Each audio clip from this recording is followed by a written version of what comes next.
Hi, everyone. So glad you're there. It's the Brian Kilmeade Show coming your direction.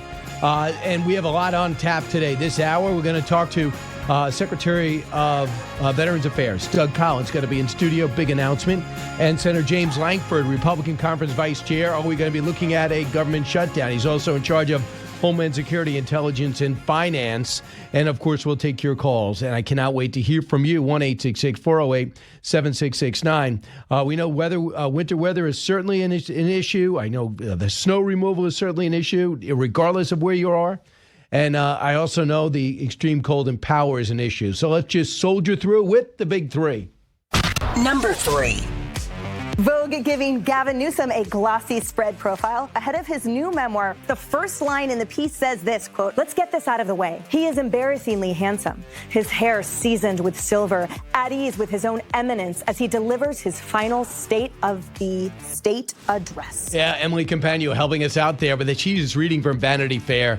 When will it stop? Yet another glowing, fact-free feature of California's failing governor, Gavin Newsom. We have the reality check and what the GOP is learning from their failure in Texas and what they plan on doing perhaps today with President Trump. Number 2. Well, we're talking about that. We have ships heading to Iran right now, big ones, biggest and the best. And we have talks going on with Iran. We'll see how it all works out. There you go. Don't fool yourself, Mr. President. Iran is not doing a deal with you on missiles, terror, or nukes, or talks in the Middle East are a waste of time. Maybe we want to buy the time. There's only one way forward to end this regime and give the Iranian people what you promised: support.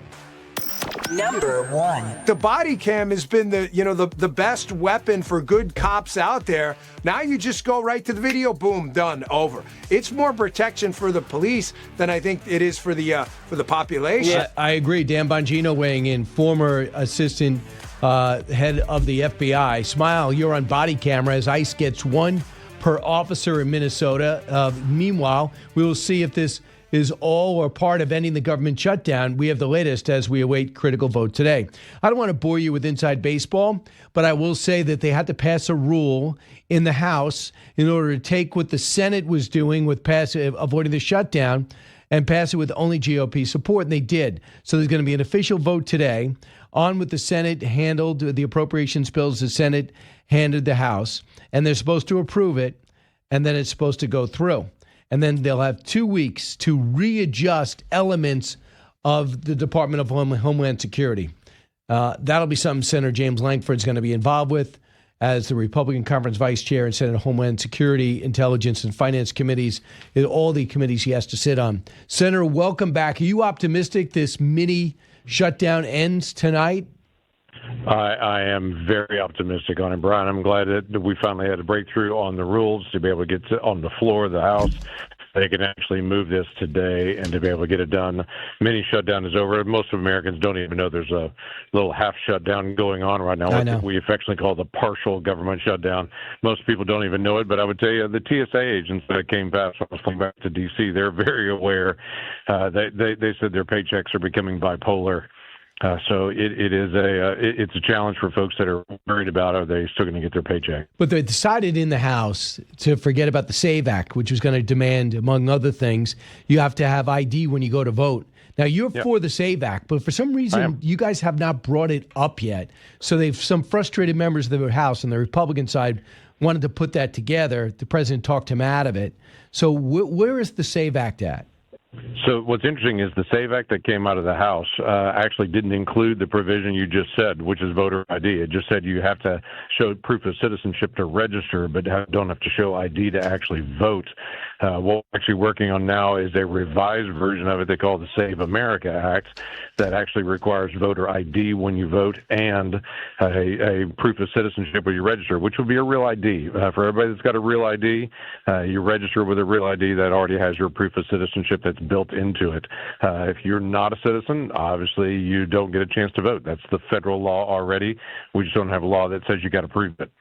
When you do things right, you don't get much publicity, but I was so enthused that you guys were going to pass all your appropriations bills the right way. You debated it. Yeah. I didn't know the details of what emerged from your minibus and your committees, but it seems as though both sides were compromised and were getting things done. And then all of Yeah, a sudden, when the Minneapolis eruptions happened, the shootings took place, Democrats saw an opportunity to take a stand and now want to withhold money for DHS for 2 weeks in order to make some demands. One of those demands is body cameras. I don't see a problem with that. Ending roving, any type of roving surveillance that you do in different cities looking for people that might look illegal. I'm not sure that's happening, but they want that included. The other thing was judicial warrants before you pursue anyone, which is ridiculous. It's farcical. What do you expect to emerge over the next 2 weeks in urgent negotiations? So what's really interesting is in previous negotiations that had already happened over the last several months, body-worn cameras were already included in the original bill. So this demand of, we demand to have body-worn cameras, I was like, yep, that's already in the bill that you rejected, and we did a government shutdown as you demanded to get something. Clearly, they should have read their own bill. In the bill that actually got negotiated between the House and the Senate and both sides. So body-worn cameras is wide agreement on. Dan Bongino that you played the clip on earlier is exactly right. It's a great help to law enforcement to be able to tell their side of the story. This is what I was looking at. Here's the split-second decision that I had to make. So it is a tremendous asset to law enforcement to be able to have those body-worn cameras.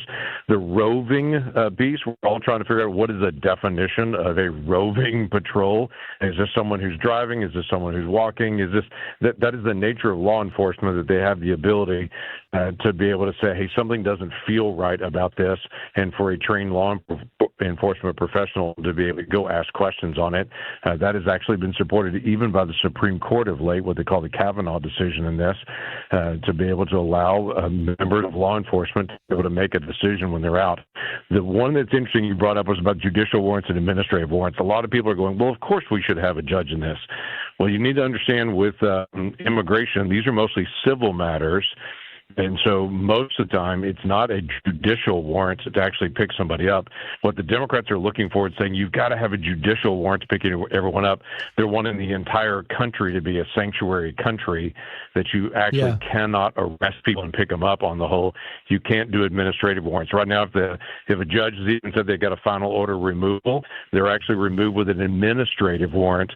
Democrats are trying to sneakily say the whole country cannot actually pick people up unless a judge specifically for that one person says you can pick them up. That is not the way immigration has ever run, nor should it.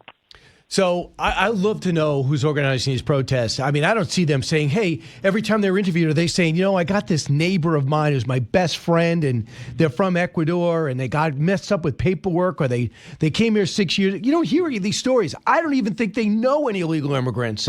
So I was listening to Michael Schellenberger. He's like, listen, there's a total disconnect. You got these middle-aged white women organizing anti-ICE operations, literally through Signal Chat and other various apps. Here's Todd Blanche on the investigation on who's behind this. Cut 3. We do have progress, and we have several ongoing investigations. And remember what was happening in December, Laura. We had a massive fraud going on all through Minneapolis, all through Minnesota, and suddenly it turned. It turned almost on a dime, and it became suddenly all about ICE, all about getting ICE out and how horrible ICE was doing. But really what we have here is a massive underground fraud network operating in Minneapolis, and we had a very strong pushback when we raised our hands and said stop. And so, yes, we have multiple investigations going on. We sent prosecutors from Maine Justice. We sent prosecutors from other U.S. attorneys' offices all over the country. And we're making progress every day. What could you tell us about this, Senator Lankford?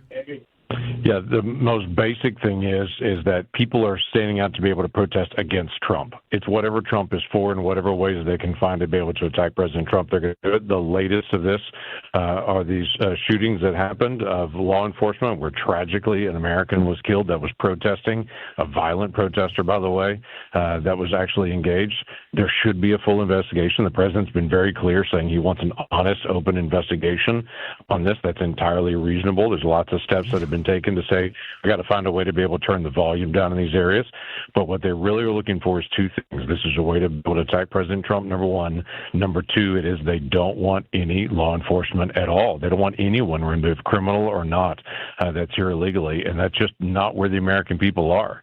The American people do not want criminal aliens in the United States. And people that are here illegally, they want them to be able to go through it the right way. It's not anti-immigration. This is anti-illegal immigration. Yeah, they don't want to say that.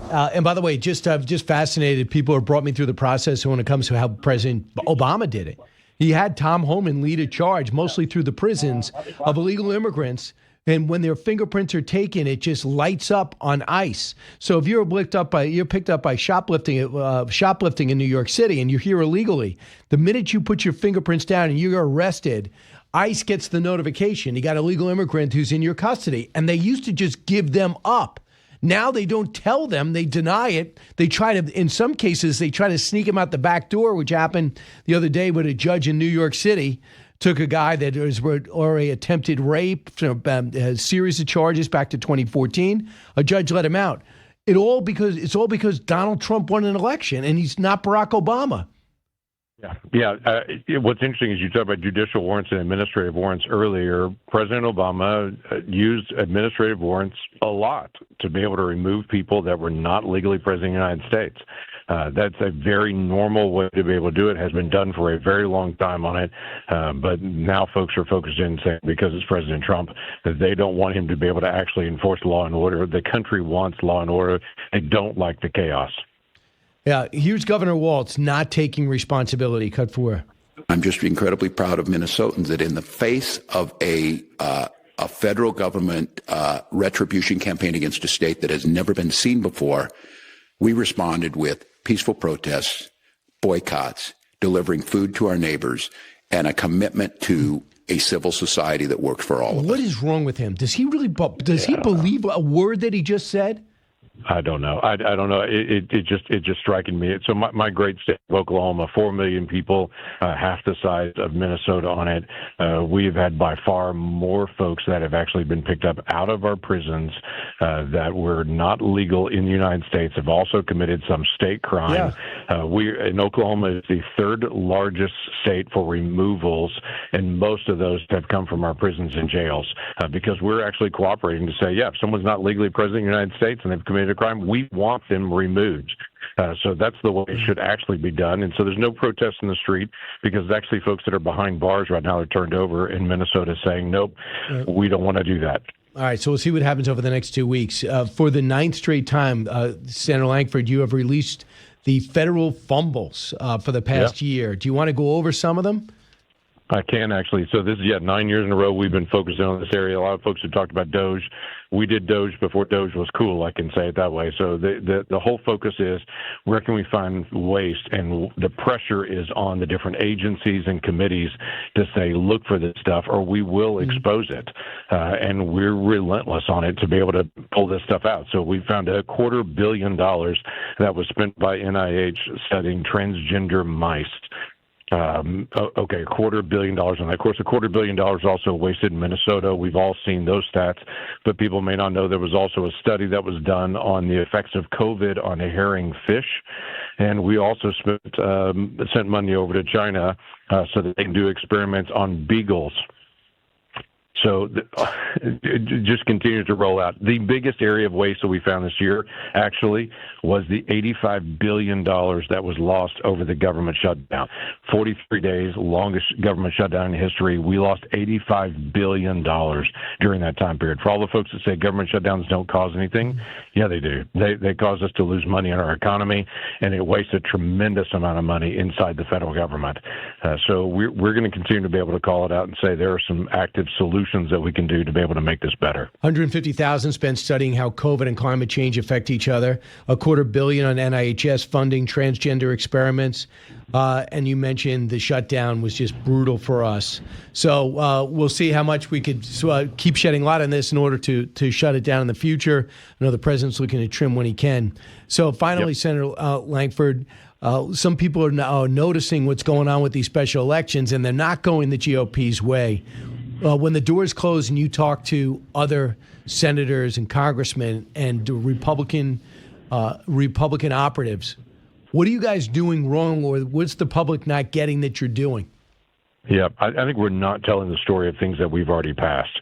I think the drama of the day and the protests and the things are occupying the news, and we're not doing a good enough job of telling things like the Working Families Tax Cut Act that was done last year with no tax on tips, no tax on overtime, senior adults now not paying tax, for, especially for working seniors, on their Social Security benefits, the full expensing for small businesses and farmers and ranchers, taking care of the death tax for the vast majority of Americans. I mean, there's a lot of things that have happened. Even a piece that I talk to people about all the time, they're like, I didn't know that was in there. School teachers now can write off their school supplies on their taxes, so they can write it off as a business expense, just like every small business just go write off at a business expense. The classroom is like a small business. They now get to write that off. Most people say, well, I didn't know that was in the bill. It's because we're not telling the story well. And so we've got to continue to be able to get out there and say, here are the things that we've done that's going to help affordability and is currently already making a difference. You know, on this show, I'm going to have both Oklahoma senators on, and I'm going to judge who was more effective. You're off to a fantastic start. Senator Markwayne Mullin does have a high bar to clear.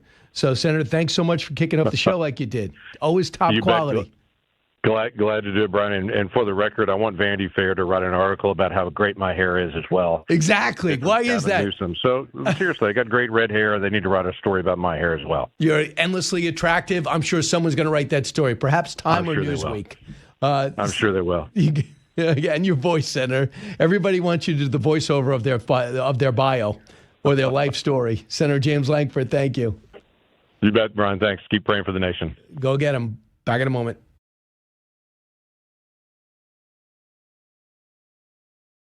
Mr. President, I got to tell you, I agree with the Wall Street Journal. I agree with the New York Post on the one thing. I know, and I really applaud you for going out of your way to give everyone an opportunity to avoid conflict. I appreciate the fact that you have Arab neighbors, Gulf states you respect, leadership you respect, that really want you to sit down with Iranian leadership and try to avoid any type of military conflict. But there's no way you can avoid a military conflict because this is Iran. For 40 years, we all got our course, our master's degree, our PhD in Iran duplicity and terrorism. And you promised the Iranian people, keep rioting, I got your back. In Iran, you better not kill innocent people. And they kill between 30 and 50,000 in cold blood. I saw a video this morning of what they did over the weekend. A woman couldn't get into her apartment. I guess she was accused of protesting. Gunned down in cold blood. And now they're rebuilding their nuclear facilities. They have the big roof over them so you can't really see what they're doing. Nobody doubts that they're reconfiguring and bolstering up their intercontinental missiles and their ballistic missiles, and they're still killing their own people. We're getting the Armada in place, the THAAD missile system in place, the Patriot missiles in place, getting on the same page as the Israelis. But Steve Witkoff, Jared Kushner, you are wasting your time. Please don't even think about signing a deal.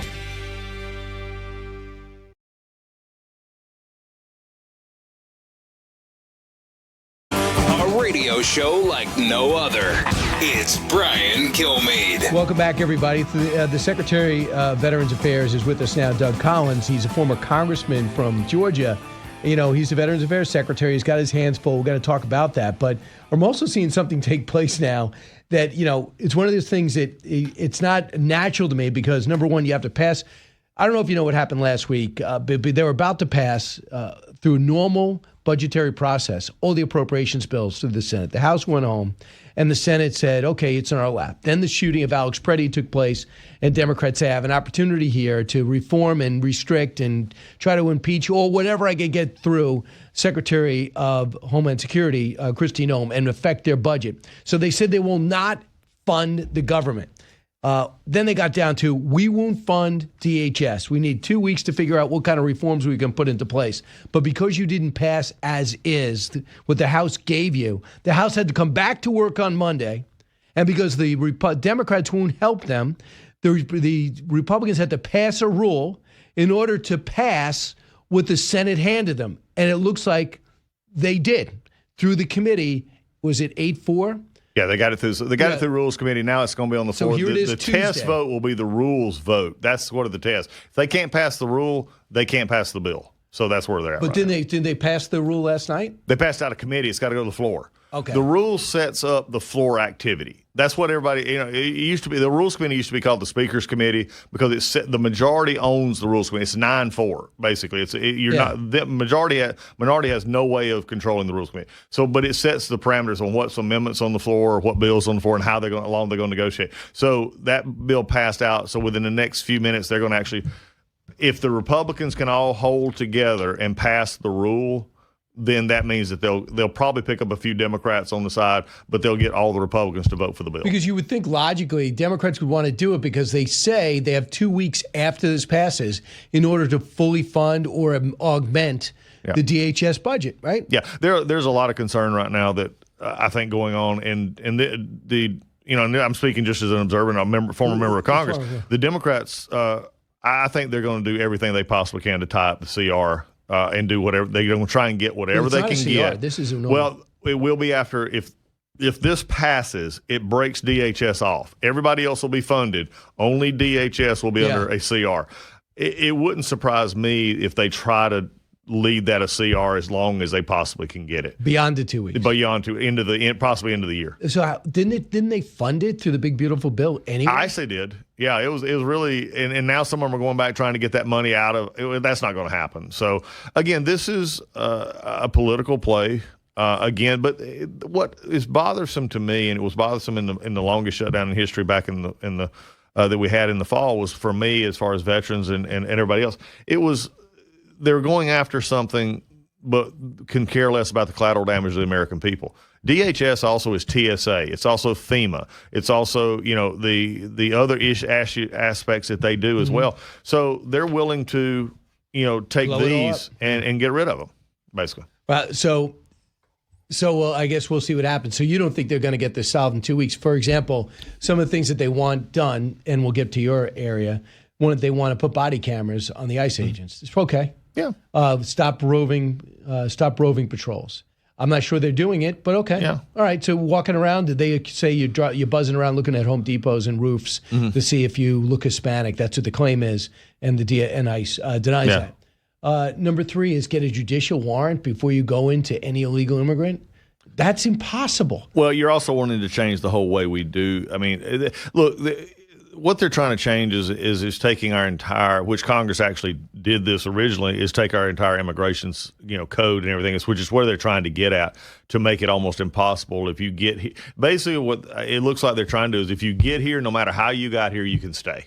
That's basically the way, in a very summacious way of putting it. If you get here, you just stay. Yeah. Well, it's like asylum. Asylum is a joke. I mean, asylum is interpreted by the Democrats and others is nowhere close to what asylum really is. All you have to do is walk up and say, I feel persecuted in El Salvador. I'm from El Salvador. Or Mexico. Really? Yeah, I feel my life is in danger. Yeah. Okay, you could stay. I mean, think about it. Not under this administration. Oh, yeah. I mean, even under everybody. I mean, asylum was like you're coming out of Cuba. You're coming out of Russia. This is the old Cold War. You're coming out of a state in which, or even an area, you're a Christian in a country in which the government itself is persecuting you. Mm-hmm. When you say I'm scared of gangs in my neighborhoods, I mean, which is basically some of the complaints that I've heard when I was a ranking member of Judiciary in the House. That was the complaints. Well, my neighborhoods aren't safe, and they're coming here for asylum, and it's like, okay, you're making the same argument we have in our inner cities and many of our other places here. I mean, that's not an asylum claim. We need to be compassionate. I have to remind everybody listening to you right now, Brian, should know one thing. We're the most generous country in the world with legal immigration. We're the most generous country in the world. We welcome more people legally to citizenship here than any other country in the world.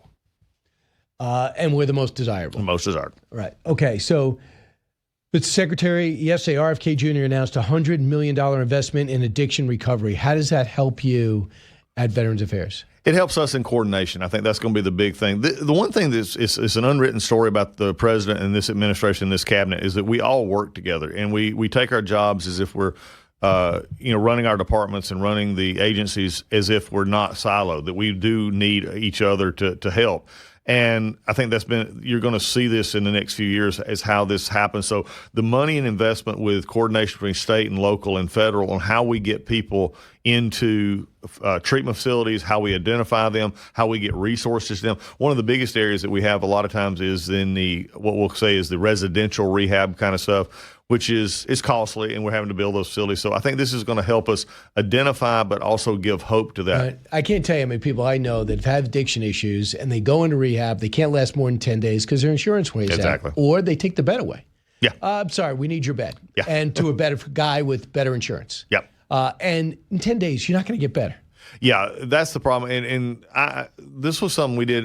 I did a long time ago with criminal justice reform, VA reform, homelessness is all tied together. You need at least a minimum, to really break some of this is almost a 60 or a 90-day process. One, just to get it out of your system, it become habit. The other part, and then it's a longer term, counseling and other stuff going forward. Yeah. So that's something that happens a lot when you have intense combat, like we saw for 20 plus years. It plays a psychological toll on you, and a lot of people look to do self-medication, and they come back. Some people are born, and you can tell they have addictive personalities. Others go to war, and they come back, and they're looking to self-medicate to maybe get ideas or thoughts out of their head or feel the way they used to. That leads to addiction. It does. And we're seeing this as you come through. And that's one of the things that we're focused a lot on the VA is making sure we have not only the mental health facility and the doctors in our hospitals, in our clinics, but also one of our biggest, some of our bigger usage issues right now is in telemental health, where they can actually connect. And of course, our crisis line 988 is always on. So you keep that really got into, for the general public, it really kicked in 2020. And that was one of the few benefits of the pandemic, right? Yeah. So are you finding, is it saving you money? Are the veterans happy with this? Yeah. Telemedicine as an option? It is. In fact, it is, especially in our rural areas where it's not. So many times the VA is held up to this different standard of other healthcare systems, although we're the largest. We still have the same problem in rural areas, hard to get to areas where medicine is just hard to get to. We don't have community doctors. So telemedicine has really been good for us as much as it has to keep people on track with their treatments. Are they taking their medicines? Hey, I don't feel this. I'm feeling this way today. Is this something I need to be concerned about? So yeah, it's really helped, and we're trying every way we possibly can. That one of the biggest issues, and this is where we've actually looked at working with Scott Turner over at HUD and others, and then some of our grants and stuff, is how do we get better internet access. That's always a big issue with that. Some people have trouble with that because they can't get the access. So again, we're working with other agencies to make sure that our veterans can get that. So some of the numbers you have in 2023, they did a survey that said, before you got there, obviously, 2.8 million veterans reported having some type of substance use disorder. So that's what you walked into. The number could be higher. Yeah. And then in 2024, they found out how many how many of the homeless are veterans? And it's 32,882. Yeah, and that's what can you guys do about that? Are you focused on just the hospital or all veterans? Both. We look. I take my role as Veteran Affairs as all veterans, but then again, you have to understand we treat about 9 million veterans, give or take. But there's about, depending on the numbering, 16 million, 17 million total veterans. There's a lot of veterans who don't use the benefits that they've earned, either because of issues in their life, or they have employment, they get insurance through their employers or whatever. And you're fine with that. And we're fine with that. If that's because they'll come, if they want to later, they can always come back. They never lose the benefit. There's no time limit on the benefit. Yeah. They can always come back. So I think the issue is homelessness in particular is a rolling number. Because we're taking some in, we're taking some out. The 30,000 and down is some of what we call it relates to how many are what we call chronic homelessness that we can't get in places. So one of the things that the president signed an executive order last year was in West LA, and we have a large piece of property out there on Wilshire, and it's a beautiful piece of property. But over the years, it got used for some other issues, and now we're bringing it back as a Veterans Center of Excellence in which homelessness is being addressed, the mental health wraparound issues are being addressed, and where eventually we're going to be able to handle thousands of veterans in housing on that property. Well, what were you doing on that property? It had been part of it actually had gotten leased out, which we felt I was not. It shouldn't be. One was to a private school out there that it takes up and put their campuses, and they quote help veterans by once or twice a week letting them come swim in the pool. I mean, it was a bad situation. We've had a court case on this. We feel like eventually that's going to be changed. UCLA actually built a baseball field on our facility. I'm not making this up. So this is the kind of stuff that we're trying to move through. We've already started building housing out there. It's been a court case for a long time. We're trying to get to the end of that. So that's really, I think, one of the central needs of how we can address it in that area. But we've also partnered with other entities like Tunnels to Towers, others, in which, private-public partnerships that actually can help put veterans in crisis mode or in long-term mode into permanent shelter. So you talk about a massive reorganization. Yes. That's what you're in the middle of right now. Yes. What needed to be reorganized? Really how we did stuff. Think about this for a second. If you're what we were finding, and I spent most of last year on the road in 30 states and about 70 of our facilities, what I was hearing consistently was, I ask about something X, and yet I send it up the chain and I never hear back. Okay, it's just one of those that goes into the vast bureaucracy. This over and over again. Yeah, it is. And so, like, hey, how can I do this? Can I do that? From doctors or patients? Actually, it was the doctors and the directors of the hospitals which impacted our patient care. So what we said was, why is this happening?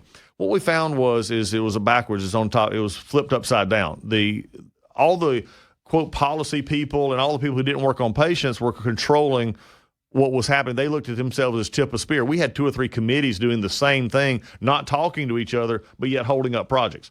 So what we did is we just said, after years of looking at this, we took 9 months. We took all the reports that had been said about us. We took what Congress had said about us. And then we also listened to private enterprise. Say, how do they do this? And we put the hospitals and clinics at tip of spear. Everything else is support. So now we have all of policy under one heading that answers to one of our deputy undersecretaries. We put all of the business models, all of our national programs under an assistant deputy who then go to our main person who's over our us. Now remember, we're talking about a 390,000 person organization. This is not small. But then we took, for the first time really, and said all of the hospitals and clinics are going to be under a medical operations center, so that it takes the issues from money, it takes the issues of policy, and says, here's how we do it. I had one of the things that showed me that we were disconnected was when I had a veteran who was getting care in Utah, Salt Lake. He moved across country to Hampton Roads in Virginia, was getting a treatment. He was a paraplegic and was getting treatment in Salt Lake, went to Hampton, said, this is the treatment I was getting there. I'd like to start that back here. And the doctors at Hampton Roads said the VA doesn't do that kind of treatment. He said, I show you the paperwork. This is what I mean by policy everywhere, and then the hospitals just implementing what they wanted to. So do you have enough doctors? Do you have enough nurses? Yeah, we're always hiring. We're just like everybody else. Is that one of the allure of being, like, for example, you're recruited, you want to be a doctor. Hey, we'll train you, we'll put you in school, but you got to stick with us for 10 years? Some of that, we don't have as much of that. We do have some programs, especially coming out of the military. There's some ways. Now, the VA, 80% of all baby docs go through the VA in some form. 80% of, no matter where you go to med school, are touching a VA through some of their residency programs and internships.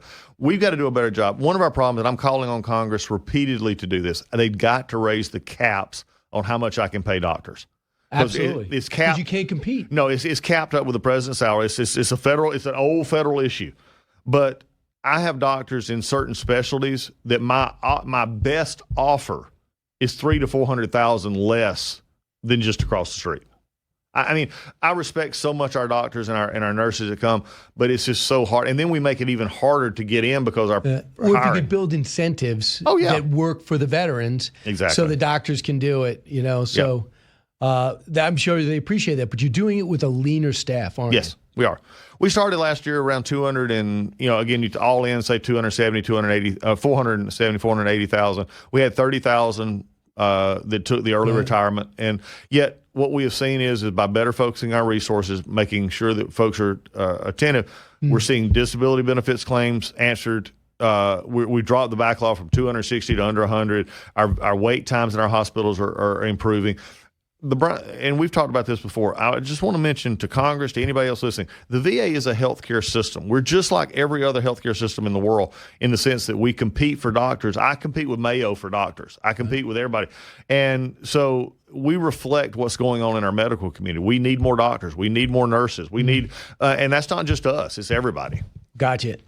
Thanks so much, and thanks for your great work that you're doing. You could be doing a lot of things. You're a minister.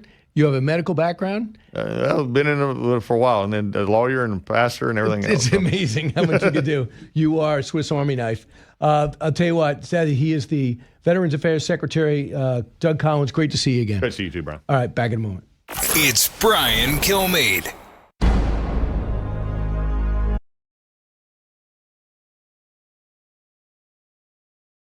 The title of this Vogue article, Gavin Newsom is setting his own rules. That is the headline of a story about a woman. The copy is incredible. He approaches policy as jazzy. He has a sensitive soul. Oh. Each day starts with lemon water, and he consumes nothing but fruit until noon. He studied art history in Rome. He puts his dishes in the dishwasher. Gavin is a person with frailties and failings. Here's my favorite line. The late summer sun bathed Newsom in an oh-so-California magic hour glow. That's awesome. And then they compare him to an immaculate wind-up doll. So it's a female writer who at one point was upset that he leaned away from her during the interview. And the woman managed not to ask him about homelessness, AI, and the fires. So that was Jesse last night on the 5 going over Gavin Newsom and this glowing article by Vanity Fair. It's an absolute, I mean, you would think that his own office put it out. I mean, that's how overwhelming it is. But the bottom line is he buried California in debt. He destroyed the medical system by giving illegal immigrants free health care. He let the border collapse. More people are leaving than coming. No one's been rebuilt from the fires. Only 15% of permits even to rebuild have been issued. Did I mention the homeless situation and the corruption?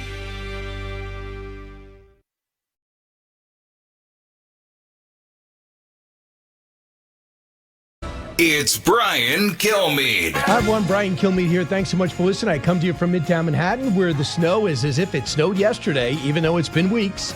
But nothing moves here on the sidewalks. And if you're in Staten Island, just so happens to be a red area, this mayor didn't really feel it was necessary to put plows there. So even his own people are upset by the way it's being handled. But I digress. Everyone's got their own issues. And hopefully you're in an area which has power. This hour, we're going to be I'll be joining FBN, do a simulcast with Stuart Varney, get the latest on what is happening with the anti-ICE campaign in Minneapolis, as well as the economy. The Texas, a lot of scrutiny on Texas and that unbelievable upset election in the state race that had a Democrat win for the first time in decades. Lieutenant Colonel Alan West on that. He's Dallas County Republican Party chair. And Andrea Linares is with us, too, from Fox Noticias. We're going to talk about what's happening in Venezuela, possibly in Cuba, and the big meeting today. With the Colombia president at the White House. But before we get to that, let's get to the big 3. Number 3. Vogue giving Gavin Newsom a glossy spread profile ahead of his new memoir. The first line in the piece says this, quote, "Let's get this out of the way. He is embarrassingly handsome. His hair seasoned with silver, at ease with his own eminence as he delivers his final State of the State address." There you go. When will it stop? Yet another glowing, fact-free feature on California's failing governor, Gavin Newsom. We have the reality check on what the GOP is learning from their failure in Texas. Number 2. Well, we're talking about that. We have ships heading to Iran right now, big ones, biggest and the best. And we have talks going on with Iran. We'll see how it all works out. Yeah, don't fool yourself, Mr. President. Iran is not doing a deal with you on missiles, on terror, on nukes. Though I even talk about them in the Middle East. Maybe we're buying some time to get the THAAD missile system in place and the Patriots are ready to go for Israel and our allies. I, for one, say the only way to move forward would be to protect the people from this evil regime who've been attacking us since 1979. Number 1. The body cam has been the best weapon for good cops out there. Now you just go right to the video, boom, done, over. It's more protection for the police than I think it is for the population. Yeah. Smile, you're on body cam as ICE agents get one camera per officer beginning in Minneapolis. We'll see if this is part of it ending the government shutdown as they renegotiate portions of the Department of Homeland Security. But let's talk about what's happening today at the Oval Office. If I was to tell you, Andrea, that the president of Colombia was going to be in the Oval Office in 3 weeks ago, you probably would have told me what?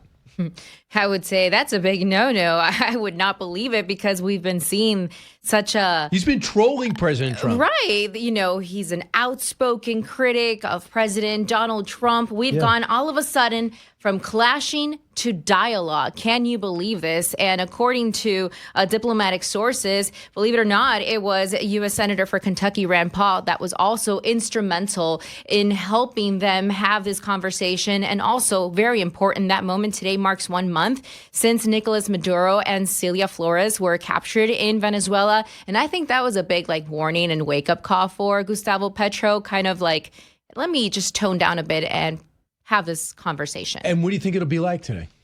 Because this guy could give us an idea who he is.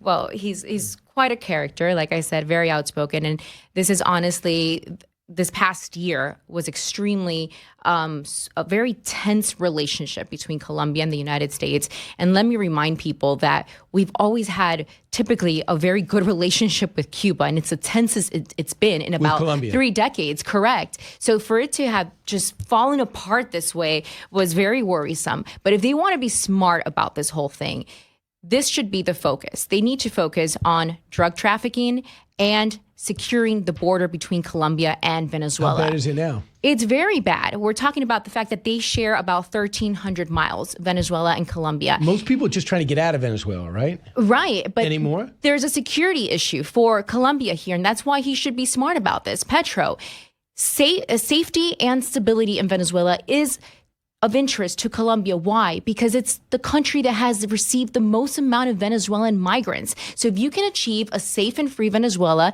you can possibly have those Venezuelan migrants head back to their country. Then you also have to tend to the security issue. If you have narcos and drug traffickers, running the show, that's a problem when you're trying to attract foreign investment and you're trying to open up the oil industry again in Venezuela, because they can be targeted by these armies. When he was friendly with Maduro, right? Was Yes. Petro? So he lost his buddy. He's hanging out in a Brooklyn prison right now. So he doesn't want the same fate. And I don't think we're going to go around capturing, we don't have an indictment or a bounty on this guy's head. It's a different scenario. It's a different scenario entirely. But we want to get a situation where, once again, the Central and South America is China and Russia and Hezbollah and Iran free. So this works in our interest to have this conversation. So the way I understand it, the coke is made and trafficked in Colombia and passes through Venezuela. A lot of times in those boats, it heads off our shores through the Caribbean and over to Europe. And Transaragua. Through Nicaragua too. And Transaragua. Oh, Transaragua, TDA. That's still operating there, yes. Right. Is it operating in Colombia too? Yes. Colombia and Venezuela. So they have a lot to talk about today. It's not just going to be friends. Do you think they're going to open up with cameras? And would you like to see that? I would love to see that. I don't think they will, but I would love to see that moment. And hopefully it does not turn into a negative conversation, and hopefully it doesn't turn into this, crazy show. Some people and some experts say, well, what happens if it turns out to be a meeting like the one that we saw the first time around with Zelensky and Trump? Hopefully it's not that. Today, the Venezuelan interim president, her name is Delcy Rodriguez, the former vice president, will meet with our U.S. ambassador, Laura Dogu. So we'll see how this is going to go. But the message is going to be pretty clear, right? We need you to release the political prisoners, keep law and order in the country, but begin to, I guess, free up your oil and gas to outside interests, which I think she's on the same page in. She needs to get that revenue in.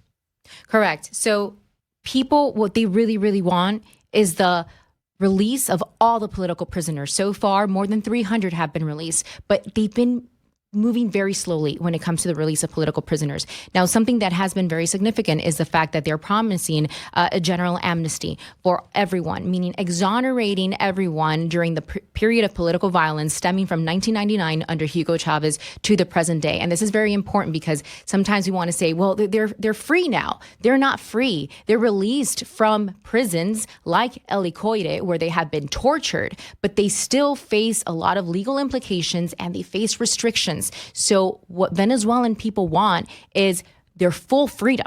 Like, as we know it, liberty. You're not accused of anything. There are no restrictions. And we still have hundreds of more Venezuelans detained in these centers. So Andrea Linares is with us from Fox Noticias talking about what's happening in Venezuela. So what has changed on the ground since the capture? So a lot has changed, but Venezuelans have mixed feelings. I'm going to give you some examples. Recently, Delcy Rodriguez saying we're going to loosen government control over the energy sector, which has been one of the requests, right, from Washington in order to attract foreign investment. We did start with the slow release of some political prisoners. As a result, we have seen as well on the economic perspective, meat prices starting to drop. But people are a bit confused because inside Venezuela, you still see billboards that say, "Free Nicolas Maduro. Bring him back home."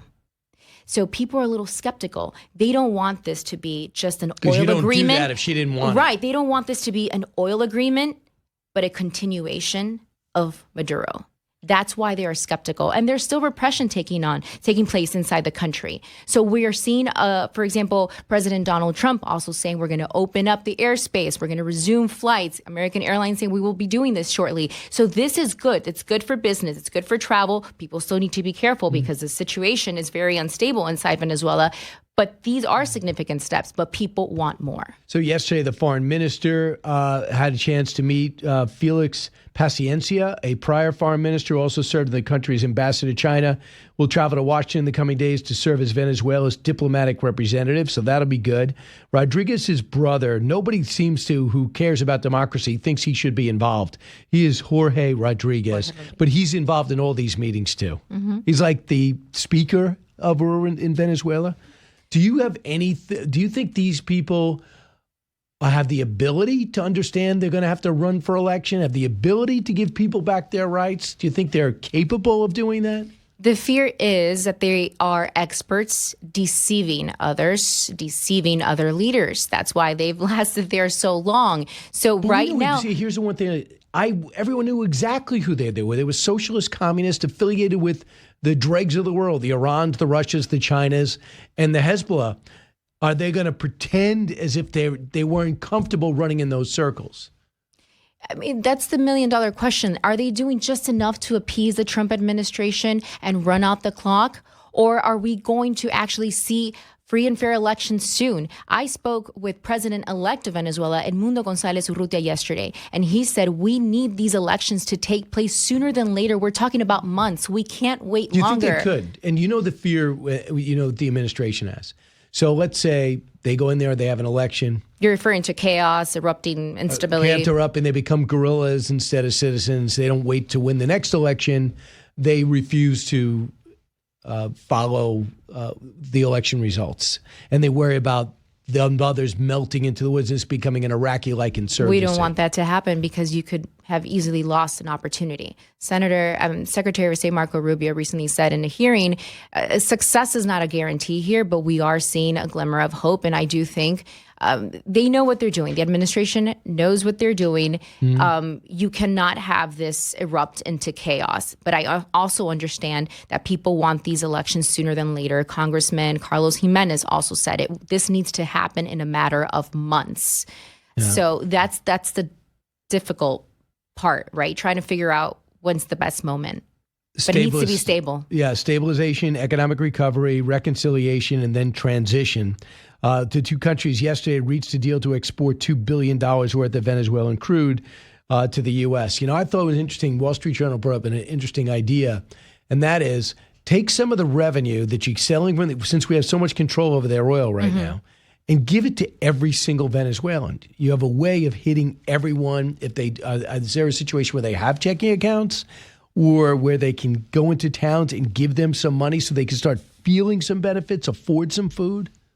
But you need to be able to trust in the institutions. And right now, the institutions, you don't have trust in them. Yeah. So I don't think it's that easy. Last thing, I want to tap into your knowledge of Cuba. We saw Russian planes provide supplies. We're pressuring Mexico to stop with the oil. Venezuela has already cut off their oil. The president says, I'm talking to him about a deal, but essentially the deal has to be goodbye Castro's, goodbye government. We understand that the devaluation of their currency, the situation there is extremely dire. What could you tell us? The situation in Cuba right now is on the brink of a total collapse. As you noted, they are running dry. They're not receiving oil from Mexico. Mexico basically stopped their shipments. Claudia Sheinbaum, Mexico's president, said we're going to assist them with other things, like, for example, like basic goods and food, because we don't want this humanitarian crisis. I don't think anyone wants a humanitarian crisis, but the fact of the matter is, look, Cuba was receiving, before Maduro's capture, oil from Venezuela. And what was Cuba doing with this? They were reselling about 60% of that oil to Asia for millions of dollars, money that was being held or is being held in offshore accounts. That money, those resources, were never making it back to the Cuban people. So now they are really being cut off. They're really feeling the pressure. The big question is, and that's why some people say, well, we don't think anything's going to happen. So many U.S. politicians have been wanting this moment, right? The collapse of the regime. They've attempted this and it has failed. And somehow the regime has managed to stay in power for 67 years. Why is it different now? Well, I think if people are brave enough and they're so fed up that they actually take to the streets, pressure this government, when I say this government, the regime in Cuba, to actually strike some sort of deal, whatever that may look like, with the United States, and perhaps that's how you can achieve the change. But for now, the hardship, that's what the people are facing. I don't know if you've seen the video. There's just trash bags piled up everywhere. Trash collectors say it's because the trucks don't have fuel. There are also gas stations that will charge in U.S. dollars, and that's how people will find extra fuel for their vehicles, if they even have one. They don't even have fuel. They are facing shortages. Areas that did not previously experience blackouts, because it's nothing new. They have experienced blackouts in the past. Even those areas have blackouts for extended amount of time. If you have a refrigerator, obviously what happens? Your food spoils. So it's just like a domino effect. It's really bad. My fear is if we potentially could see a mass exodus at some point. I don't know if there's thoughts or conversation about this, how to deal with this if the situation gets that bad. Because since the 60s, we expected the Castros to fall, Cuba to collapse. You're and waiting and waiting, happened. and it doesn't happen. They tried briefly to bring them into the family of nations, and Trump put a stop to that. And I'm glad he has. Interesting time. My last question to you is there still a presence of China and Russia with Delcy Rodriguez? Are they still there? I believe so. And that means Hezbollah's there too. That's got to end. And Hezbollah has been present for many years within Venezuela. I found a hub to operate from within Venezuela to avoid sanctions, and that's how they also spread throughout the region in other areas like Nicaragua as well. Yeah, Nicaragua is another terrible place only because of their communist leadership. Man, you have a lot to discuss. Andrea Linares on Fox Noticias. How do we get it? You can find us on Fox Deportes at 4 p.m. Eastern Time. Also, download the Fox Nation app, Fox One app. You can find us there at 5 p.m. and also our YouTube channel, Fox Noticias, at 4 p.m. Back in a moment.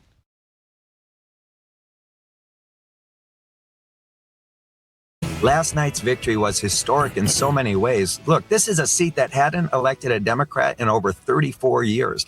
It's a plus 17% Trump district. Our candidate won decisively last night, and he was outspent by $2.1 million. He was outspent by $2.1 million, and he still won that seat. He flipped that seat. Again, it's a great way to start the year. If you are a Democrat, that's Ken Martin. He's quite happy. Joining us now, a man who knows this quite well. He's Dallas County Republican Party Chair Alan West. Colonel, your thoughts about that stunning election result that gave, for the first time in decades, that state seat to a Democrat. What happened? Yeah, well, several different factors. It's great to be with you, Brian. That state Senate District 9 seat is across from us in Tarrant County, which Fort Worth is the base on. Number one, it was a special election in January. A lot of people are still not paying attention, and that was after a jungle primary that happened in December. This was the early voting was right in the middle of the bad weather and the snow and ice storm that we had, and even Election Day was on a Saturday. Temperatures on that day. So I think that the weather has a little bit of effect on it. Also, you have a Republican that was originally in that primary, John Hoffman, who was the mayor of Southlake, well, he came in after Lee Wamscott got into that race.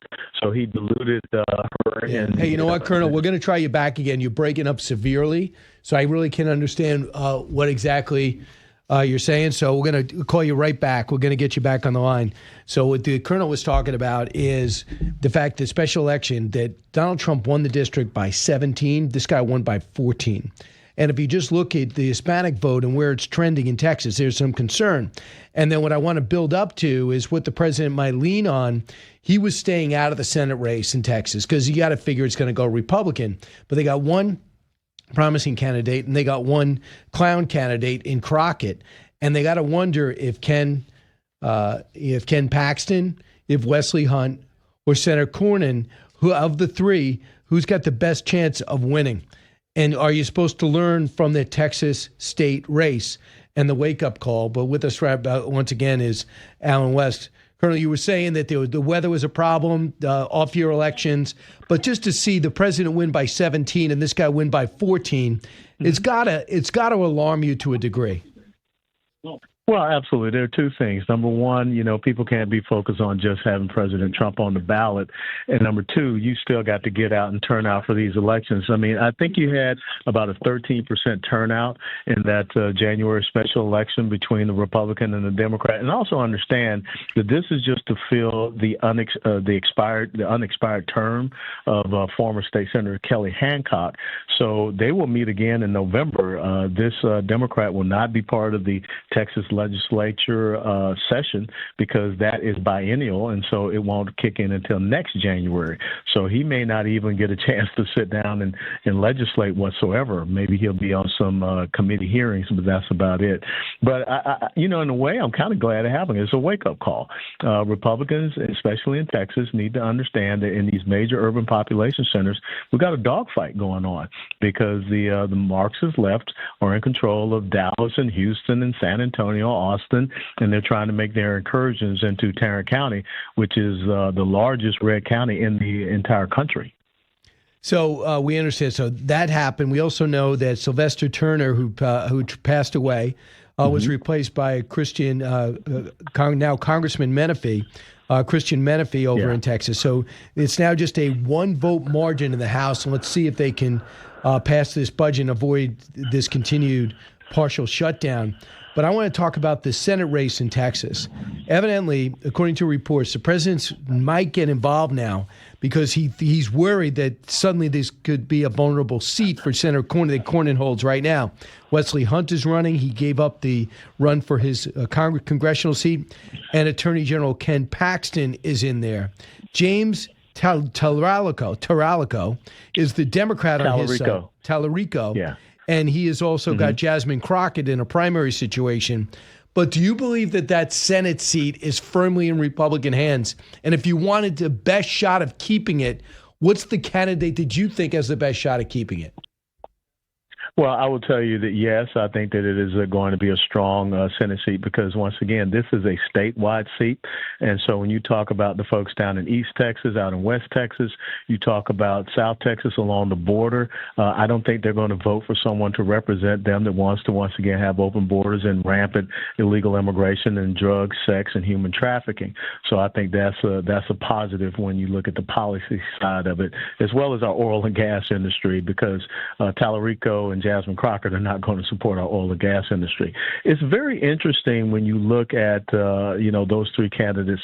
Without a doubt, Attorney General Paxton has some issues, some moral character issues. He's done a great job as Attorney General. A lot of the grassroots are, lining up behind him, but the grassroots is not lining up behind Senator Cornyn. And I think that Representative Hunt saw maybe just a way that he could wedge himself in. I believe that it will go to a runoff, but who will be the top two, I just can't tell you right now. But it's going to be an interesting finish to this race. So they say the NRC polling data shows that Cornyn polls better against Tallarico and Crockett than the other two. Have you seen that? No, I hadn't seen that, but, the NRSC, I would think that they would release a poll that supports the incumbent. I mean, that's who they're going to get behind. But you got to get down on the ground here. People here in the state of Texas, Republicans, the type of folks that turn out in a primary, and early voting starts in 2 weeks from today in the state of Texas for the primary. They're not happy with Senator Cornyn. The gun issue has been really big, and there have been some other issues, border issues that he could have been a little bit stronger on, a little bit more vocal on. So I think it's going to be challenging for him. He spent, I think, like $60 to $65 million. He's bombarding the airwaves, but you don't see him out and about. So this, when we look at the politics on the left, it seems that Gavin Newsom's getting all the ink. He's got his memoir out. Yeah. You got Vanity Fair doing a kiss-up interview to him in a way I've never thought possible from anything, but it would be a little bit over the top if it was a press release by his own staff. But the support he had is just unbelievable. I mean, this supportive article. But the bottom line is he hasn't done a good job. If you look at his record on energy, prices are through the roof. Every time the gas prices drops, he just adds taxes to it. So it's now the highest in the country. He's got a train to nowhere, not one single layer of track, a wasting of $14 billion. He's phasing out gas-powered cars, but he doesn't have any terminals to power electric cars. The homelessness is an all-time high. Their high-income home prices are highest per capita in the country. They've up 20% since he took over. Affordability is not even a word that he should be able to use in public because nothing about him is affordable, and he has more people leaving his state with more to offer than California than any other state in the country, many of which going to Texas and going to Florida. I cannot believe that he is the front runner on the left. Have you seen anything like this in your life? Well, I mean, the left is all about energy, about policy, and I think that's what we want to try to scout people on. And one thing you did forget to mention when it comes to Gavin Newsom was the Pacific Palisades fire. I don't think that a single house has been rebuilt. And, it's getting to the point where even the Trump administration is trying to get involved with that. So, no, he is not a person that should even be under consideration. But then when you look at the lineup that the left has, then who would be? I mean, which governor do they have that can tout success? Tim Walz? I mean, J.B. Pritzker? I mean, give me a break.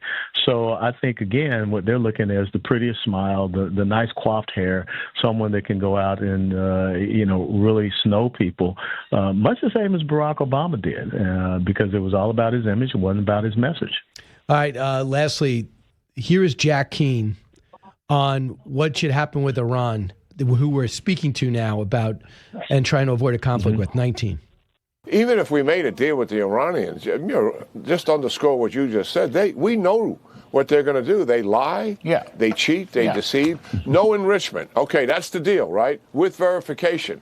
Well, they're going to go someplace else and begin an enrichment program that's completely deceived from where we're going to check on it. That's just the behavior. We've been with these guys a very, very long time, and we can't trust them at all to any deal. So what are we talking about? Do you think the president's just buying time to get our missile systems and our strategy in place? Well, if you want to give credit to the Ayatollahs and the mullahs for one thing, they are very good at political rope-a-dope. They've been stringing us along for quite some time while they've been killing and maiming Americans over these past 45, 46 years. I don't know if this is, one of those, let's sit down and talk with them, but on this side, this is what we're preparing to do. But you don't put that type of military force in position and you don't commit it to something, because if you do not commit it, that's going to be something that people will remember and say that, you're just a paper tiger. You didn't follow up. Gotcha. Thanks so much. Appreciate it, Lieutenant Colonel Alan West.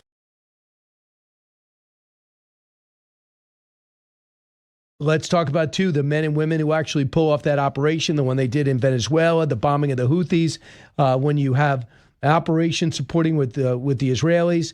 When you have Syria, we have operations there to get some retribution for killing 2 of our soldiers and 1 interpreter. That's all the men and women who serve, and that's exactly what Lukas Simianer has done as a Purple Heart recipient. Lukas, what made you join? I wanted to serve my country. I watched, I think it was the O'Reilly factor. I watched the invasion of Iraq as a kid. My grandpa and grandma served, and I said, this is my generation's war. I felt. What year was that? I joined in 2010, the age of 17. At the age of 17? Yeah, Mom had to sign a permission slip. What branch? Army. So you joined the Army, and how would you characterize your service? Brief and interesting. I graduated airborne school at 17, went to Afghanistan a year later, wounded over there, and then was out shortly thereafter, figuring out what adult life in the real world was like. And when you got out, what was your greatest challenge? Not being homeless at first. I didn't have a support system. The transition programs that exist, they don't really prepare you for it. And so figuring out how to adult was honestly the most interesting part. And so, you don't go to college. You went through high school. So when you got out, what skills did you have? I like to joke and say I was effectively a combat janitor. I was a reconnaissance scout, but, that doesn't translate to the civilian world. So cleaning latrines was pretty much the main skill set. Physically, are you okay? Somewhat, yeah. Walk a little funny these days, but Shrapnel, you got blown up. Yes. Bad knees, bad back, Nothing to complain about. I'm here and able to do things. So when you talk about veterans, you decide to help other veterans because you were able to come out the other side. What did you find challenging about the VA, and how would you describe the company you put together to help those? Yeah, so the company's main focus is to get veterans to a place called Base Zero. We lose most of our veterans, the 22 a day that we all hear and talk about. We lose most of them during the transition period out, those first 3 years. It's unclear, there's no pathway, and the VA oftentimes, it'll invalidate a veteran service. There's one of the biggest and the best analogy I can give is the VA wants you to fill out essentially a driver's license form, but they don't tell you that they need 10 other things to even consider your claim. So when they deny a veteran, it leads to horrible things like what happened at the San Antonio VA, a veteran taking their life in the parking lot. Right, and you say 22, those 22 suicide. Yeah. So what does your company do? So VetClaims.AI exists to bridge the benefits gap. The current pathway to getting benefits is untenable at best, and how we solve that is leveraging AI to fill in the gaps of medical records. So give me an example. So an easy example, as we were talking, is the Camp Red Cloud, South Korea, I should say. There was a veteran who had short-term memory loss. It persisted for years and years after service. The VA denied him for over 10 years. And it wasn't until our AI was able to find a joint base housing report that exposed chronic black mold within the barracks he lived in that the VA finally admitted, your short-term memory loss is service-connected. And the veteran finally got the rating he deserved. Wow. And so other people would come to you because they don't know where to go, what they're eligible for too, right? Correct. If they don't know how to go about it, they don't know how to prepare for the medical exams, they don't know if their service records are full enough to get the claim, we're the people that can help them substantiate what they're saying. And also, sometimes to find out what you could be qualified for to begin with. Do you think that's communicated effectively with the veterans? No, not at all. That's one of the biggest things is so many veterans attribute a lot of injuries, aches and pains, what have you, to old age, or say, well, there's no way I could service connect it, when little do they know there's a lot of medical backing for it. So you have no outside investors, and in 1 year, you've built a $60 million company. We're much bigger than that now. We grow 40% roughly month over month still. How many service members do you call clients? So we now have helped, as of last month, it closed out about 22,000 total that we've helped, probably closer to 24, 25 now. We've created over 250 veteran and military spouse jobs. What kind of AI do you use? So multifactorial AI is the best way to put it, where it's leveraging everything from EPA reports, base housing reports, peer-reviewed medical journals, and everything in between. Anything that can be used to fill in a gap in a veteran's service records. Right, and now the word is just by word of mouth. You have hundreds of people using your service. Thousands. I mean, we help. Every month, we're helping over 5,000 veterans. How do you get paid? We get paid from the veteran themselves. And can you give us an idea of those rates? Yes, definitely. So we charge the veteran, and this is one of the biggest points. We charge the veteran $1,250, and we have a money-back guarantee. If we don't help you get the rating you deserve, not only do you get your money back, but you get your money back plus $500. What do you mean rating? So rating, VA disability ratings. That determines compensation amount and also determines the kind of benefits that come with it. So it goes from 0 to 100%. And at a 100% rating, like in states like Texas and Florida, there's property tax exemptions. Mm-hmm. At lower rating levels, you get different educational programs, survivors benefits, so on and so forth. And you build up that rating by need or by years of service? But neither. So you could serve 1 year get hurt in war or get hurt in the States and have 100% rating. It's all based on disability. And there's a big misconception in America that's going on too, where VA disability is looked at like the civilian SSDI, Social Security disability, and it's not. VA disability is workman's comp because military members can't sue their employer for hurting them. Right. And it's a big misconception. So you might meet a veteran with 100% disability, but they're fully capable of working a job. I'm a 100% veteran. I'm fully capable of running a multi-million-dollar company and building them. Doesn't mean that my life's not going to be shortened by the injuries, impacted by the injuries. My body's affected. How effective has Doug Collins been as Veterans Secretary? In my opinion, Doug Collins has been incredibly effective. We've seen the claim times drop. We're talking under 150 days. Yet he cut people. Yeah, and I think that's the thing. People don't always equal efficiency. What they're doing over there, as far as getting these decisions turned, is amazing. Now I think it's time, and what I hope to talk to Mr. Collins about one day is modernizing the intake capacity for the VA. Because right now it's just they're trying to fit a square cube into an octagon hole. In what way? I'll go back to the driver's license thing. Imagine a simple government form with like 5 boxes to fill out. That's what they're giving veterans. But in reality, if a veteran submits that, they're going to get denied. They have to have that form plus a bunch of forms the VA doesn't even tell them they can make up or exist. See, I just thought if you served and you're a veteran, you're going to be eligible for care. No. It's if you're a wartime vet, I believe you get like 6 months or a year immediately following your exit. But no, you don't get health care. Even being a Purple Heart recipient, the VA won't pay for my prescriptions from a civilian pharmacy. And if I want to use my VA coverage to go to a civilian doctor, I have to wait over 90 days. Wow. It's a mess. Why is that? Because it should be expeditious, because you're not depending on the VA system. That is what one would think. I think Trump made some good headway when it came to the Veterans Choice Act. I think he did a really good thing there. But I think the spirit was better than the execution. The execution of it has still led to this thing where the VA has to meet a certain timeline before they have to admit, oh, now you can go to community care. Whereas it should be, a veteran should have an option. I don't want to go to a VA, plain and simple. Especially when we've got veterans committing suicide in front of the VA. I think that it should be a pretty fair option to say, hey, you know what? I would like to just go to a normal hospital. So how has this changed? I know you just started your company, but since we're not in 2 big wars at the same time, for 20 years, that's been the case. Yeah. So the churn was incredible. What is it like now? Like, who are the people contacting you? I mean, right now it's still a lot of the GWA, Global War on Terror veterans. And, I would say we should look forward. What happens when we look at like a Ukraine, a peer-to-peer, peer-to-near-peer conflict? We're going to be talking about mass casualty events that America has not seen since Vietnam or World War II. And if that comes back to this nation on the system that exists today, that 22 a day number will be something we dream of getting back to. Because the current system, it can't support that kind of influx. And that's why I built this. That's what scares me. And how do you keep people from doing what happened to you and then going from, wait, I don't know what I'm going to do, and you end up on the streets, you didn't have a support system. How do you stop that from happening? It has to start at the exit. And that's a big thing of what we're fighting for, and what we're building here is, without proper transition guidance and assistance, without programs that actually give veterans job opportunities or help them get access to their benefits, that initial piece of stability that comes from the VA benefits is oftentimes the thing that can save the most lives. And those denials from the VA, I would say they're pretty causal in what we lose veterans to. Right. So they got to find a way to raise the price of doctors, because it seems like they're paying them less than everybody else around the country. Do you think that's a problem? I think it's that, and I think it's how transient it is. I can share my personal experience. Right, when I did want to go to VA mental health many years ago, I talked to one of the therapists, and I was like, cool, this went well. And I went to go back the next time, and they're like, oh, well, you can't schedule the same therapist. They rotate.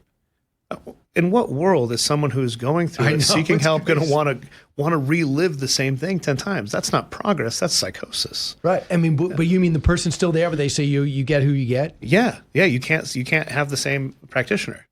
And it's and to my understanding, they still have not fixed that, because that's one of the things I ask about quite often. And it's a mess, and we've got lead us here. We've got these nonprofits that traditionally have helped veterans, right? The VFW, the DAV, American Legion, all of them. Yeah. And they did such great things for veterans after World War II, after Vietnam, and continually do so to this day. But they're starting to, when it comes to Congress, they're starting to lobby for and push against the best interest of the veteran. And they're starting to fight for self-preservation. And it's one of the most painful things to watch. Yeah, so if people listening to you right now, Lukas, want to take you up on your program and the millions of people that you help, what do they do? They just go to VetClaims.AI. VetClaims.AI. Yes, sir. VetClaims.AI and VetClaims.AI. That's our website. If you want to follow me and what we're doing politically to help veterans get better access, Lukas Simianer all over social media. All right, Lukas Simianer, great to meet you. Thanks for what you're doing. Purple Heart recipient, thanks for your service. Wounded in Afghanistan, but now helping everybody else here. Heal, go to VetClaims.ai and find out more. Lukas, continued success. Thank you, sir. Appreciate Back in a moment.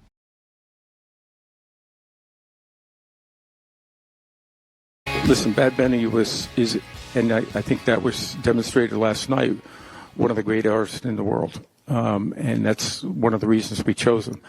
But the other reason is he understood the platform he was on, and that this platform is used to unite people and to be able to bring people together with their creativity, with their talents, and to be able to use this moment to do that. And I think artists in the past have done that. I think Bad Bunny understands that, and I think he'll have a great performance. Yeah, let's. I don't know. I wouldn't recognize it. I saw some video of it. It's not my taste. And I know he's the #1 streamer in the world, and you don't win Grammys for being bad, so I get it. But my problem is he going to go out there with his anti-ice pin? Is he going to go out there and say F ice? Is that what he's going to? And everyone's going to go crazy, or 50% of the country will go, no, I'm really turned off, or they got to go to what I think is Turning Point. Turning Point's got a great lineup, and they're going to have a halftime alternative. It's going to be streamed. I think people seek it out. Just so you know, not many people are flipping channels from the Super Bowl, but maybe Turning Point will put together the type of show that'll get a significant amount of people doing it. Brantley Gilbert's fantastic. Gabby Barrett is great. Lee Bryce is awesome. And Kid Rock is all part of performance for the All-American halftime show, which is an alternative which Turning Point USA has launched. It's called Folks Who Love America. Meanwhile, The Athletic, which was bought by the New York Times and now is their essentially sports arm of their newspaper, they asked some players, what do you think? One anonymous player said, I prefer anyone who's synonymous with football and football culture. I feel there's tons of artists out there who are fans of the game. I've got George Strait in there. How about Chris Stapleton? His national anthem was fantastic. A few respondents did weigh in on the culture war aspect of it. Quote, I don't even know who Bad Bunny is, says one NFC offensive player. I always think it should be an American. I think they're trying too hard with this international stuff. But by the way, Bad Bunny is an American. He's from Puerto Rico, which is part of the United States. So he's an American citizen. So a different NFC player said, I do not like it. I prefer anyone who's synonymous with football and football culture. But by 56 to 41%, players like that he is booked at halftime. I personally, if I'm in the NFL, I got an entertainment arm myself. I don't license it out to Paul McCartney, Bruce Springsteen, and now Jay-Z. I don't do it. I just have it pick it myself. You got so many people working at the NFL. The halftime is so important, so expensive. Why not just pick people that will be straddling the line? For example, Bruno Mars. You might not say to yourself, well, I don't have any of his albums. As soon as you hear his songs, you're like, well, that is great. To me, to this day, the best halftime show, and I've been to over 20 Super Bowls, best halftime show I've seen was Bruno Mars. I thought it was historic. Paul McCartney was fantastic. I have no idea. I'm not a Beyonce fan. I have no idea what she was doing. But well, we'll see. I think you got to rotate it. I don't really worry too much about halftime, but I'm going to be going live Sunday at 10 p.m. Eastern time, so right after the game ends. I'll be able to maybe evaluate all this, the commercials, the halftime entertainment, the anti-Americanism, which I hope doesn't happen on a 250th birthday. That might be something else. Could you went out of your way to make sure this is a red, white, and blue occasion? Because most of the people who follow football, very patriotic. All right, Senator Markwayne Mullin is next. You're not going to want to miss a minute. Meanwhile, the Speaker of the House is talking about the shutdown. We'll bring you the latest. Don't move.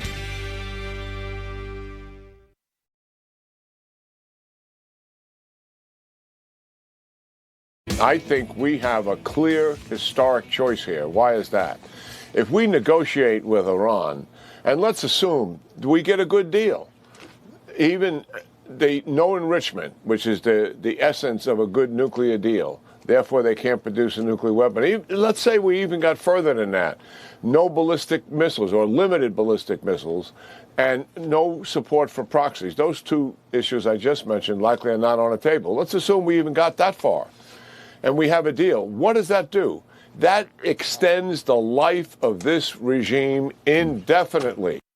It's true. Why would we do that? Especially when we already pledged support for the protesters in the street. Said, don't hang them. They didn't. They shot them. 30 to 50,000 dead. Now they're rebuilding their nuclear program. They put huge roofs over them, the Natanz building. And nobody thinks they haven't stopped building ballistic missiles. And they threatened to assassinate our president. And they still have an ongoing threat on Mike Pompeo, as well as John Bolton, and I think Brian Hook. Senator Markwayne Mullin knows all about the danger of Iran. But he also noted that there are so many Gulf states that are allies of ours who don't want us to attack and take out the Revolutionary Guard and or the Ayatollah. What's the right thing to do? What are we going to do? Senator Markwayne Mullin, welcome back. Thank you. Thanks for having me on, Brian. You know, it's a good question because when you start looking at our options, what we don't want is Iran to become a vacuum for ISIS or Al-Qaeda or the Taliban. Or even Turkey. Think about the rich reserves that the Iranian people have underneath their feet. In fact, a lot of people think that Iran has better reserves than even Saudi Arabia, but yet the people are depressed and in great poverty because of the Ayatollah and the stronghold that they have used that money instead of for the people to create terrorism and sow terrorism all around the world. And so the Gulf states are saying, wait a second, hold on. What's our option here? What's plan B? The Ayatollah is, I believe, 86 years old. His health is in question. Is it better that we wait and let him die of natural causes and then a leader were to come into place, but they don't know what that leader was? Will there be anybody there calling the shots? And since there's not a presumed leader that's been in place, because remember, the Ayatollah has been in place since 1979, and the Shah that left, he's passed away. Excuse me. The Shah's son is it hasn't lived in the country in quite some time, so the people of Iran really don't know him. And so the path forward is either one, to contain them, knowing that they can't get a nuclear weapon, or two, we have the options to remove the Ayatollah and then look at the Arab states to help stabilize it. Well, here's the thing: the Wall Street Journal and the Wall Street Journal and the New York Post both say, Mr. President, you said you're going to support the protesters. You can't. You're going to look like Obama in 2009 when he did absolutely nothing, or when he did Syria, says it's a red line if you use chemical weapons, and they used chemical weapons and then nothing happened. The Obama administration was never able to reestablish credibility. Do you see credibility being an issue if we don't do anything? No, no one in the region believes that President Trump is weak on his words. It's just that his timing is when he will decide to strike. I mean, he was very clear that he wouldn't allow them to build a nuclear weapon. He showed the strength of the American power through air superiority and the ability to be able to take down their defense systems in the 12-day war. And then he also warned the Ayatollah and the rest of the leaders, we know where you're at. We're choosing not to take you out. If we knew where they were at then, we most definitely know where they're at today, too. It's just that we don't want to create another Arab Spring like they did underneath Obama and Secretary at that time, Secretary Hillary Clinton, because we see the region has been greatly destabilized because of it. Look at Libya, look at Syria, look at even what's happened and in the different regions because of that destabilization. So we've got to be cautious as we move forward, but the option to remove the leadership is still there. We just want to work we don't want to we're not there for regime change. We're there to support the people, but there's not a leader that's in my opinion, that has risen to the top to say, hey, I'm able to take over like maybe President al-Shari has in Syria. Right. So So far, we're watching Iran do what they always do. They'll go ahead and they start talks, and they want to drag out talks, and they did 5 or 6 rounds of talks, and now Turkey's going to host the talks. I don't know what Steve Witkoff, even if he says, hey, they want to get rid of their ballistic missiles, they're going to stop with their nuclear program, and they're going to stop funding Hezbollah and Hamas. Someone like you, Senator, knows you can't believe one thing they're saying. And, Right. and to verify, money flows to Hezbollah, that doesn't just go into a checking account.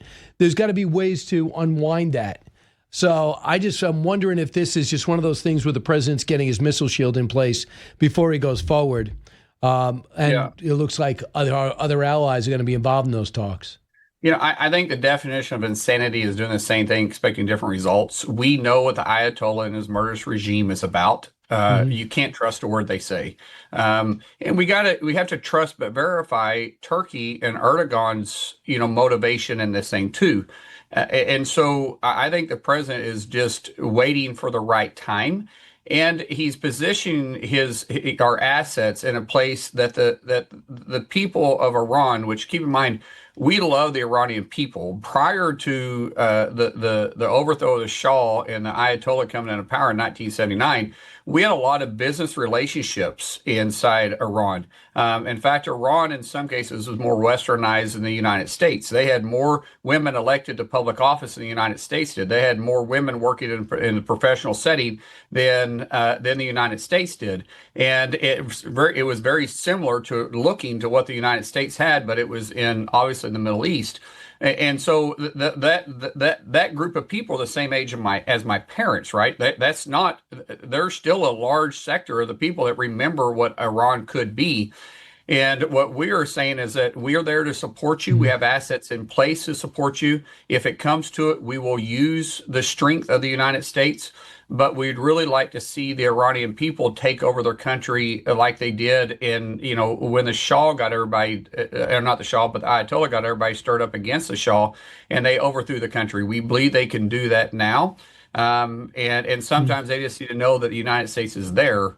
But there's a big difference between supporting the Iranian people against a murderous regime and removing the murderous regime without leadership in place to take it. We are really, really concerned about a huge vacuum, and that's what the Arab states around there are, about the huge vacuum that it could take. And I want to reiterate this, Brian, the wealth that is in Iran is tremendous, and it could destabilize that entire region. Now, as far as the Ayatollah going out there and saying, if the Americans attack, it'll cause a regional war, there is no way that Iran can fight a regional war. They haven't been successful in fighting a war. I don't even know if they were successful then in the 80s. I got against Iraq, it was a draw. Yeah, and so they talk large and have a large bark and no dog to back it up. Except for they killed thousands or at least hundreds of their own people, innocent unarmed people. In Iraq, right. Working through their militias in That's Iraq. Right. That's right. Yes. And if you look to so many of their problems, they are a planter's wart in the region. The Houthis, Hezbollah, and Hamas. That's a good example. Some really good news. It looks as though Donald Trump picked up the phone in September, said happy birthday to President Modi of India. They broke the ice, and now yesterday they broke a deal. It looks like we have got a trade deal with India framed out. We're no longer charging them 25 to 50% on tariffs. It's down to 18%. They're going to open up their markets to a degree to American oil and American products. It seems to be both sides are happy. And according to President Trump, not backed up by Modi yet, they will stop buying Russian oil. That would be beyond great. What does this mean for the economy? Well, it allows us to align with one of the largest democracies outside the United States in India. And we have a lot of partnerships, a lot of good friends that are in India, a lot of individuals that we are friends with right inside the United States that came from India and their families in India. So we wanted this partnership. The biggest question is what this means for the United States. It opens up a tremendous opportunity. But what it really means is the pressure is putting on Russia. The president is doing an end around on Russia right now by taking out these ghost ships that Russia and Venezuela was using to ship crude oil on the black market. The president's put a heavy boot on Putin's neck. At the same time, taking away India's appetite for Russian oil, it puts another heavy boot on Putin's neck. And the president thought that the easiest war to end was going to be in Ukraine, and it hasn't happened. He mentions that multiple times. But hitting them financially, where the biggest majority of Putin's resources come from, is oil and gas reserves. This is a huge hit, and it could put a tremendous amount of pressure on Russia's economy by saying we need to find a solution to ending this, because Putin has no desire. He's like is like negotiating with the Ayatollah right now, looking for peace. Putin doesn't have any real desire for peace, neither does the Ayatollah. But when you hit them financially, they do. The only reason why the Ayatollah is in a position he's in is because the president hit him with sanctions. The only reason why Russia is going to be in this position is because the president is doing an end around and slowly choking the head of the snake out, which is Putin and their oil economy that they've been shipping and delivering in the black market. Is he going to sign off on your sanctions in the Senate, bipartisan, 85 votes, I think, in the Senate, that would put tariffs on anyone buying Russian oil? And that's India, Turkey, Brazil, and China. Yeah, once we move in the Senate with this, the White House has said that the president would support it. What we're trying not to do is get in front of the president. The president is doing a phenomenal job on foreign affairs, and we want to give him a lot of leeway, not back him into a corner, and we don't want there to be any daylight between the Republican senators and the White House. And so when we decide to move with it, it'll be a decision moved with the President of the United States, and there'll be no question it'll go to his desk and get signed. So tell me the latest on avoiding a shutdown or coming out of this shutdown. It looks as though the House used to belong there, is going to pass the rule and is going to be voting on what you guys handed them, and that was funding the government and the DHS for 2 weeks, and at some point talk about some type of bipartisan reforms. What could you tell us? Yeah, so the House, I was with the House this morning and talking to a lot of my friends over there, trying to figure out where they're moving. It looks like we're going to fund 97% of the government today. The only thing we're not going to be able to do completely is DHS, which is roughly 3% of our overall budget. Now, even if we stay in the CR with them, it's kind of a bad move for the Democrats, because the funding level is actually higher with the CR than it is with the actual appropriation bill, which was a bipartisan bill we negotiated. The body cameras for $20 million is actually in the appropriation bill, not in the CR. It puts the Democrats really in a hard place to negotiate, because for them to say they want to defund DHS is fine, but the one big beautiful bill had billions of dollars put in place to build a fund border agents and ICE. So the border agents and ICE, they're continuing to get funded. What shuts down with DHS, if the Democrats decide to shut down DHS funding, would be our FEMA programs and the FEMA employees. It'd be the Secret Service, which would be detrimental to a lot of people that require that type of service.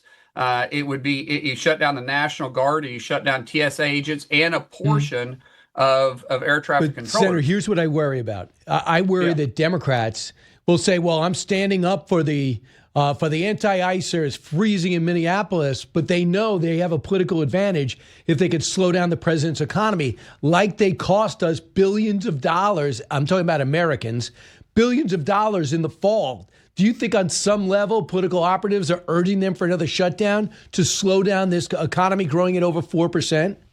It's a great point, Brian, but it wouldn't really wouldn't shut us down. The president would be able to deem them essential employees. We'd be able to take money that was appropriated for DHS, for border agents and ICE agents. We'd be able to string it over to TSA agents, and it would be able to continue to move forward. So they would accomplish nothing. Even Patty Murray, who is the ranking chair on appropriations for the Democrats, which is what I said on the Appropriations Committee, even came out publicly and said shutting down DHS does nothing except hurt FEMA. And so she was very open about that. But to hurt our economy, we don't want to do it. We want to avoid any type of shutdown at all.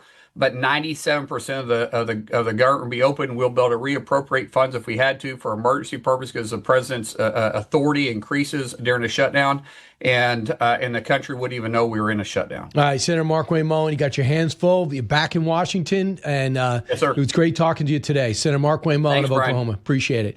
Back in a moment.